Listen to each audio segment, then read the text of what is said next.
Good morning बच्चों। हम पढ़ रहे थे विकारी शब्द। इसका पार्ट फर्स्ट हमने पढ़ा था क्रिया, जो कर्म के आधार पर क्रिया के भेद पढ़े थे। आज हम पढ़ेंगे प्रयोग तथा संरचना के आधार पर क्रिया के भेद। नंबर 2, प्रयोग तथा संरचना के आधार पर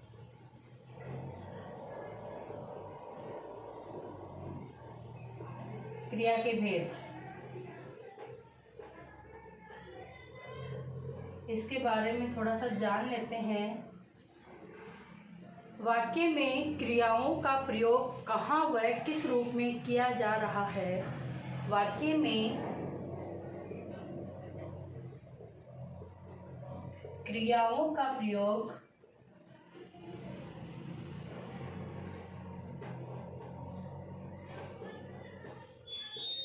कहाँ व किस रूप में किया जा रहा है,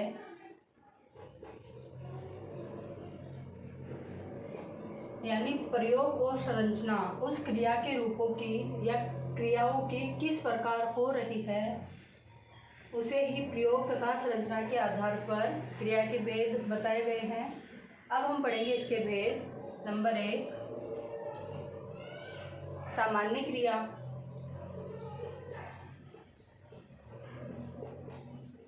इसका डायग्राम हमने पिछले वीडियो में पढ़ा था, आप उसको देख लीजिए और वैसा का वैसा बना लेना ताकि अच्छे से याद हो जाए। सामान्य क्रिया, जब किसी वाक्य में एक ही क्रिया का प्रयोग हुआ हो। जब किसी वाक्य में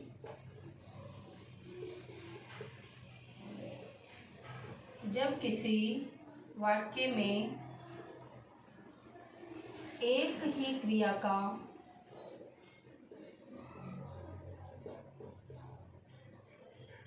प्रयोग हुआ हो,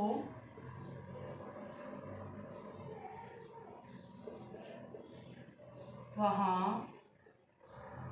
सामान्य क्रिया होगी।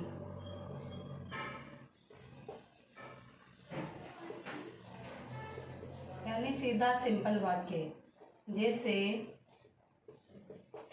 जैसे मैं लिखना, राम जाता है,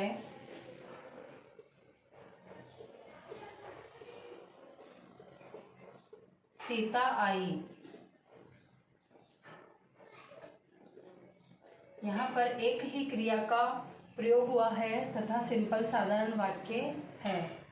सामान्य क्रिया, जब किसी वाक्य में एक ही क्रिया का प्रयोग हुआ हो, वहाँ सामान्य क्रिया होगी। जैसे राम जाता है, सीता आई आदि।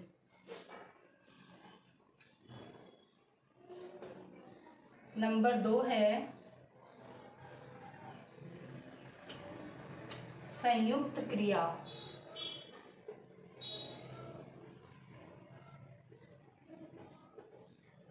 संयुक्त क्रिया, जो क्रिया 2 या 2 से अधिक भिन्नार्थक क्रियाओं के मेल से बनती है। जो क्रिया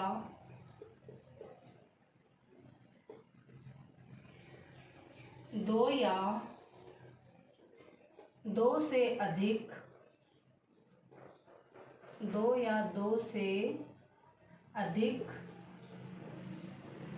भिन्नार्थक क्रियाओं के मेल से बनी है,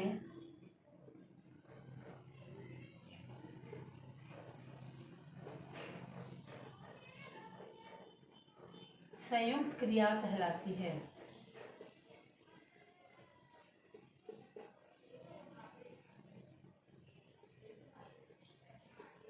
यानी 2 क्रिया भी हो सकती है, 2 से अधिक क्रिया भी हो सकती है। जैसे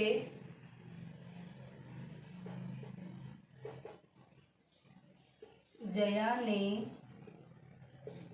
खाना खा लिया है।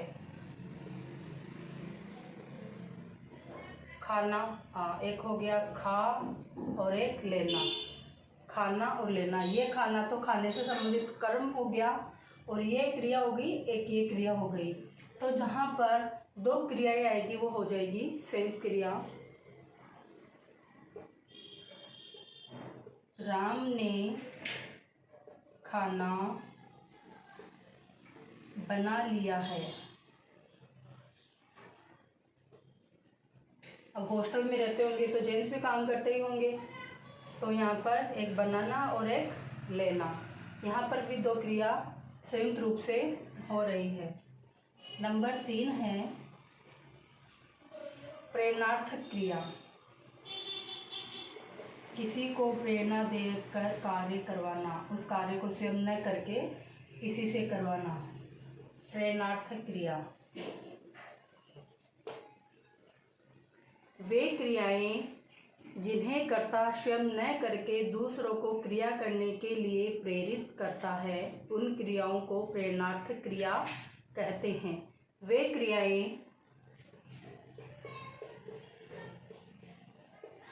क्रियाएं जिन्हें कर्ता स्वयं न करके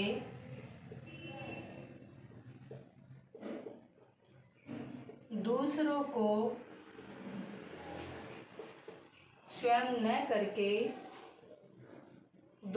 को क्रिया करने के लिए, दूसरों को क्रिया करने के लिए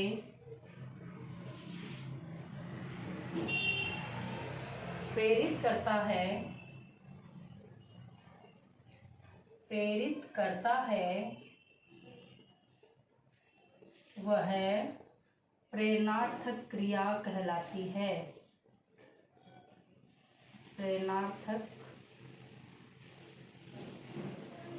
क्रिया कहलाती है।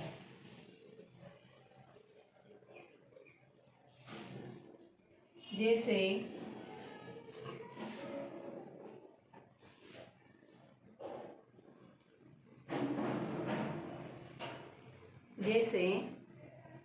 राम श्याम से पत्र लिखवाता है। जैसे राम श्याम से पत्र लिखवाता है।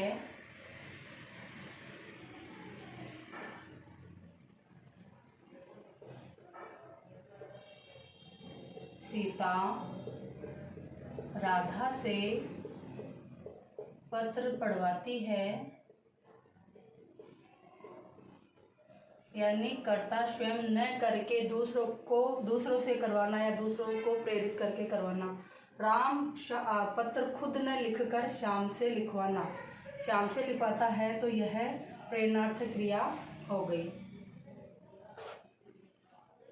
नंबर 4 है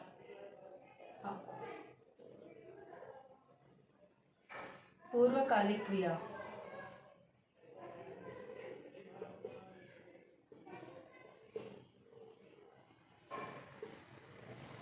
पूर्वकालिक क्रिया जब किसी वाक्य में दो क्रियाएं प्रयुक्त हुई तथा उनमें से एक क्रिया दूसरी क्रिया से पहले संपन्न हुई हो, तो पहले संपन्न होने वाली क्रिया पूर्वकालिक क्रिया कहलाती है।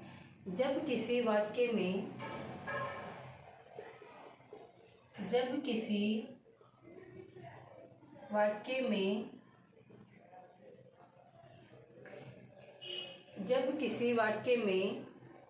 दो क्रियाएं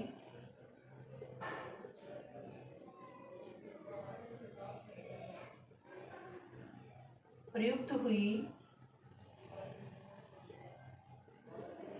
हुई हो तथा उनमें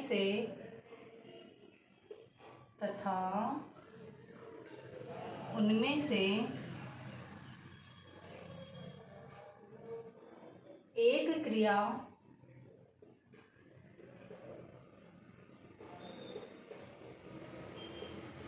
दूसरी क्रिया से पहले या पूर्व में संपन्न हुई हो,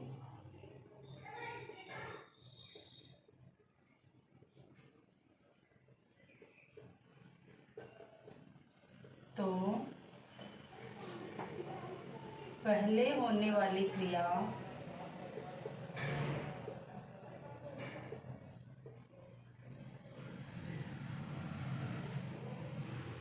पूर्वकालिक क्रिया कहलाती है। पहले का मतलब हो गया पूर्व में होने वाली क्रिया, पूर्वकालिक क्रिया कहलाती है।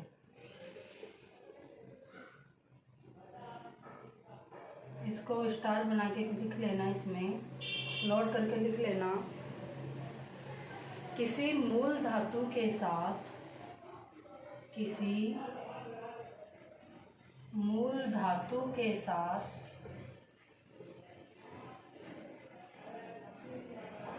कर या करके, कर या करके प्रत्यय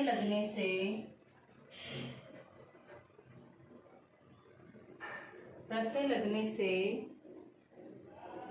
पूर्वकालिक क्रिया बनती है। पूर्वकालिक क्रिया बनती है, यानी कर प्रत्यय, यही पूर्वकालिक की पहचान है। जहाँ पर कर प्रत्यय पहले वाली क्रिया के साथ लगा हुआ होगा वही क्या होगी, पूर्वकालिक क्रिया होगी। जैसे इसका उदाहरण देखो, राम पढ़कर सो गया।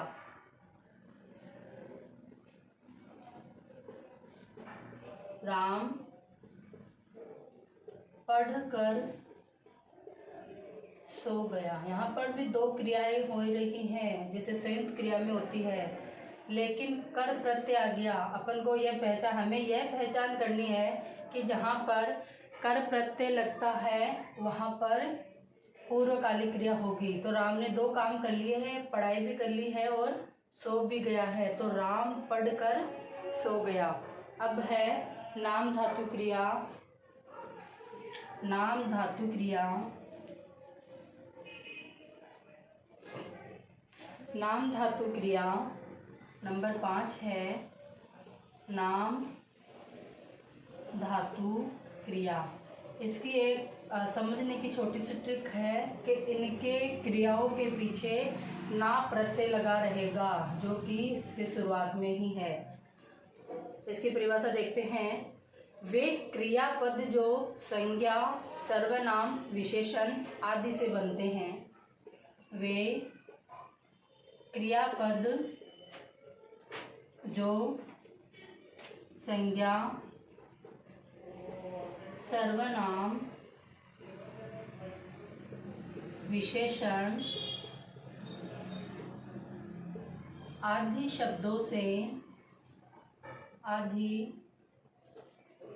शब्दों से मिलकर बनते हैं, नाम धातु क्रिया कहलाती है। नाम धातु क्रिया कहलाती है।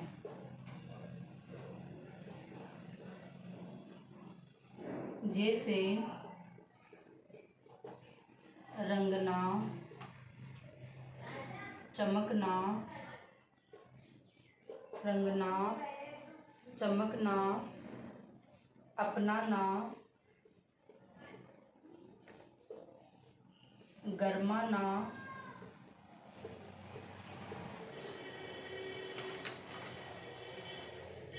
गुदगुदाना,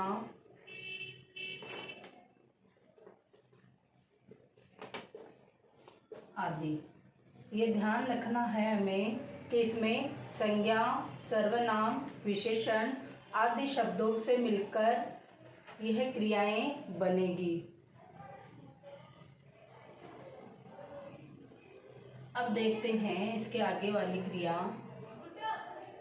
कृदंत क्रिया नंबर 6 है कृदंत क्रिया। इसकी भी एक छोटी सी पहचान लिखना, पहले परिभाषा लिखा देती हूँ। वे क्रियापद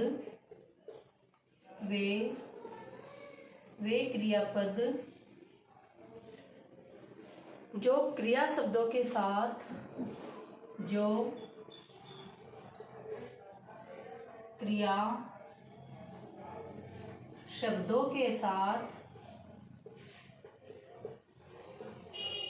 वे क्रियापद जो क्रिया शब्दों के साथ प्रत्यय लगने से बनते हैं।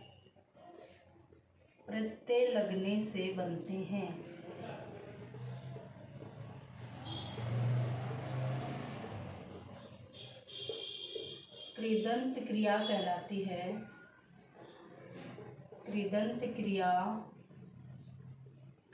है। इसमें लिख लेना, नोट करके लिखना। शब्दों के अंत में कृत प्रत्यय लगने से बनते हैं। शब्दों के अंत में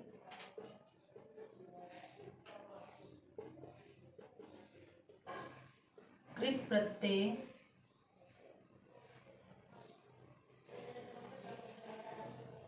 लगने से बनते हैं। हम प्रत्यय पढ़ेंगे जब और अच्छे से समझ में आ जाएगा कृत प्रत्यय क्या होते हैं। फिर भी समझ लीजिए एक बार। कृत प्रत्यय जो क्रिया शब्द लगकर बनते हैं, जैसे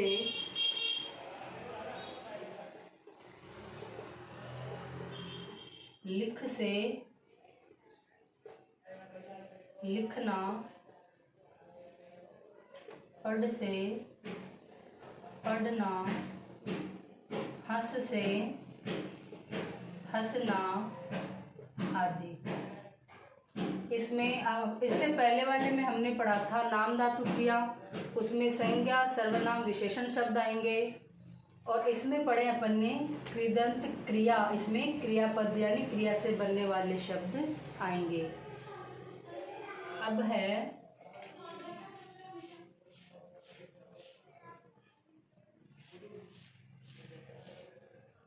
क्रिया की रचना 8 प्रकार के कृदंत से बनती है। क्रिया की रचना 8 प्रकार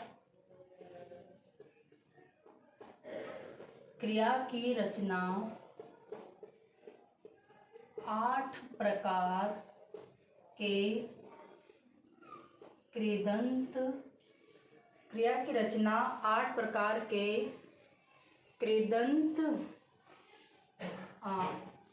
बनते हैं।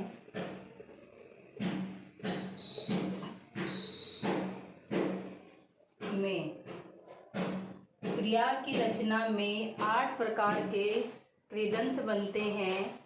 जैसे नंबर 1 है क्रियात्मक। इसमें धातु के पीछे ना लगने से शब्द बनेंगे। जैसे पढ़ना, यानी पढ़ से पढ़ना। नंबर 2 है, इसको थोड़ा सा समझना है, कुछ नहीं है। वर्तमान कालिक में कृदंत ही पढ़ रहे हैं, ये भी ध्यान रखना। वर्तमान कालिक में धातु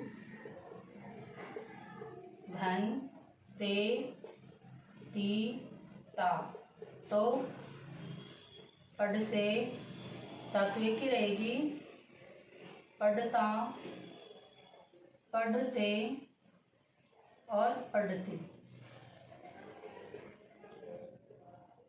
नंबर 3 है भूतकालिक कृदंत में है धातु धन आ, ई और ए। इसमें पढ़ से पढ़ा, पढ़ी और पढ़े, ये वाले शब्द बन जाएंगे। नंबर 4 है अपूर्ण कृदंत।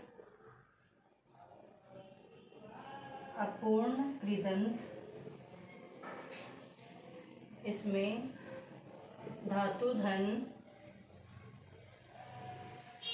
ए, तो जैसे पढ़ते हुए के शब्द में। नंबर 5 है तत्कालिक कृदंत,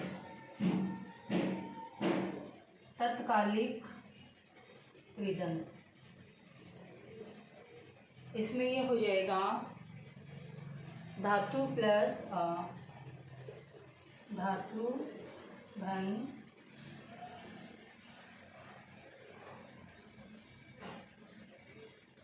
ते ही,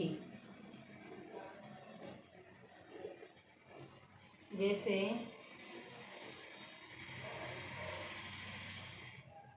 पढ़ते ही,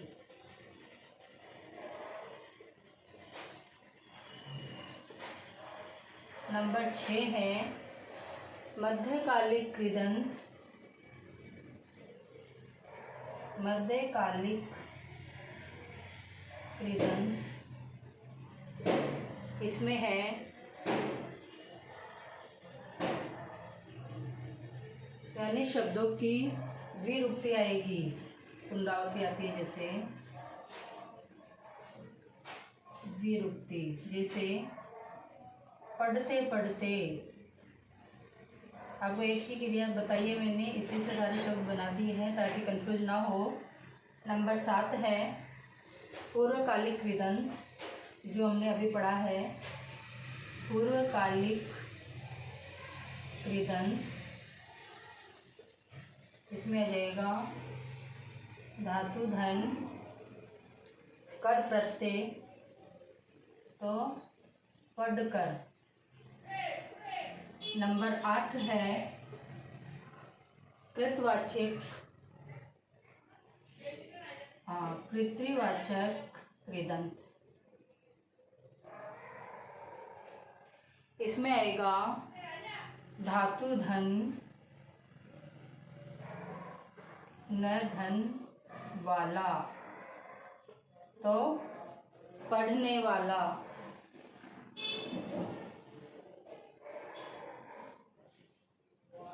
देखो क्रियात्मक कृदंत में धातु के आगे ना लगने से शब्द क्रियाएं बन रही है। इसमें धातु में जैसे वर्तमान काल पढ़ते हैं अपन, टेंस में भी पढ़ते हैं, तो इसमें ते ती ता लगने से शब्द बन रहे हैं। भूतकालिक में आ ई ए लगने से क्रियाएं बन रही हैं। अपूर्ण में ए लगने से बन रही है। तत्कालिक में ते ही लगने से बन रही है। मध्यकालिक में द्विरूपती यानी पुनरावृत्ति हो रही है। पूर्वकालिक में कर प्रत्यय लगने से बना है और कृतवाचक में न और वाला लगने से बना है। अब है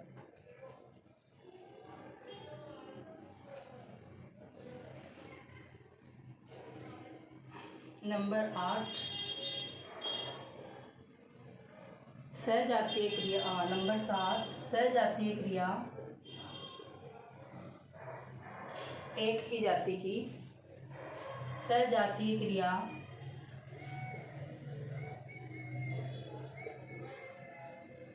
सजातीय क्रिया में, एक मिनट इसको सही करना, सजातीय क्रिया, इसकी परिभाषा है वे क्रियाएं जहां कर्म तथा क्रिया दोनों एक ही धातु से बनकर बनाई गई हो। वे क्रियाएं जहां कर्म तथा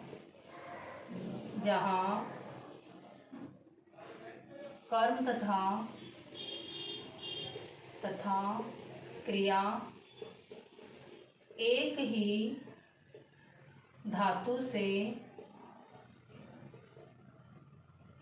धातु से बनकर प्रयुक्त हुई हो।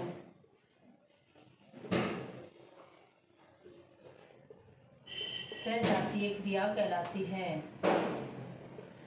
सजातीय क्रिया कहलाती है। जैसे भारत ने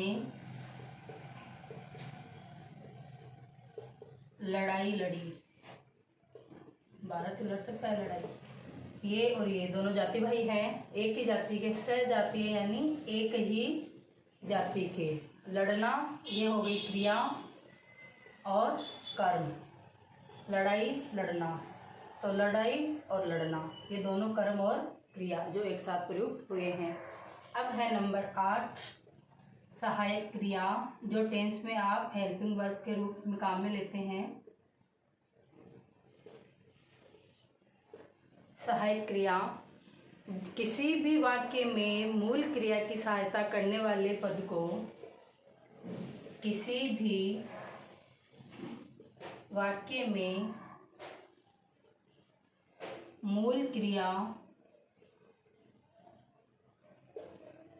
किसी भी वाक्य में मूल क्रिया की सहायता करने वाले पद को सहायक क्रिया कहते हैं। पद को सहायक क्रिया कहते हैं। जैसे राम पढ़ता है, इसमें है शब्द हेल्पिंग वर्ब है, सहायक क्रिया है। भानु ने अपनी पुस्तक मेज पर रख दी। भानु ने अपनी पुस्तक मेज पर रख दी।